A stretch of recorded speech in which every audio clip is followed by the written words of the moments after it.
अल्लाहुम्मा सल्ली अला मुहम्मदिन व आले मुहम्मद वज्जल फ़र्ज।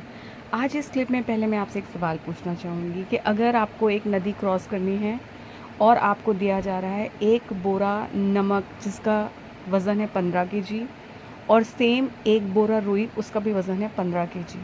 आपको बोला जा रहा है नदी के इस कोने से तैर के उस कोने तक आपको अपने इस बोरे को लेकर जाना है। अब आपके ऊपर है कि आप कौन सा बोरा चुनना चाहेंगे।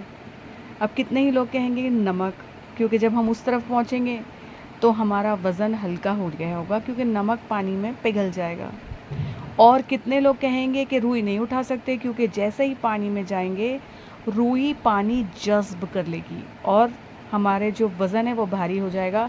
एक वक्त ऐसा आएगा जैसे हम चलने पर भी मजबूर होंगे।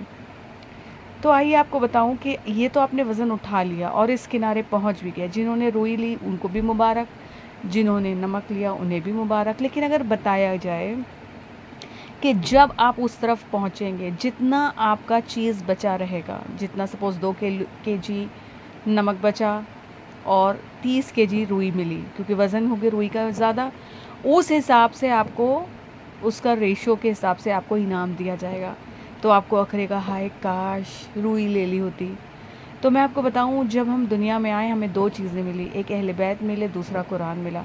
और कुरान में सूरह कारिया जो 101 नंबर का सूरा है जिसकी 11 आयत है, मक्की सूरा है।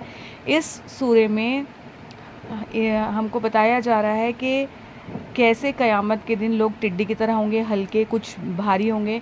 तो सूरह कारिया कहता है कि अगर तुम मेरी तिलावत यहाँ करोगे तो तुम्हें मैं क़यामत में फ़ायदा दूंगा। जब मीज़ान में तुम्हारे माल तौले जाएंगे तो जो तुम्हारे आमाल होंगे वो वज़नी हो जाएंगे। हो सकता है वो नदी के मानन जब हम जा रहे हैं तो रुई भारी हो जा रही है, हम चल नहीं पा रहे हैं। हो सकता है कितनी ही दफ़ा हमें घर के काम टाइम ना देते होंगे कुरान पढ़ने का, कभी हमें फ़ेसबुक, ट्विटर और व्हाट्सअप हमें कुरान खोलने का टाइम नहीं दे रहा होगा, कभी बच्चों की तरबियत। लेकिन ये मान के चलिए हमें पलट कर जाना है और अमाल हमारे छोटे हैं, तो क्यों ना हम हफ्ते में एक दफ़ा कम से कम सूरह कारिया की तिलावत करें।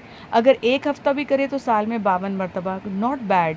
और जब हम मीज़ान में हमारे अमाल तौले जाएंगे तो इस सूरह की बदौलत हमारे अमाल जो होंगे वो भारी हो जाएंगे और हम परवरदिगार का शुक्र अदा करेंगे कि परवरदिगार हमें तूने तौफीक अदा की कि हम दुनिया में हम इस सूरह को पढ़ें। तो पढ़िए और एक दूसरे को भी शेयर करिए, सवाब में शामिल कीजिए और दुआ में याद करिए। अल्लाहुम्मा सल्ली अला मुहम्मदिन व आले मुहम्मद वज्जल।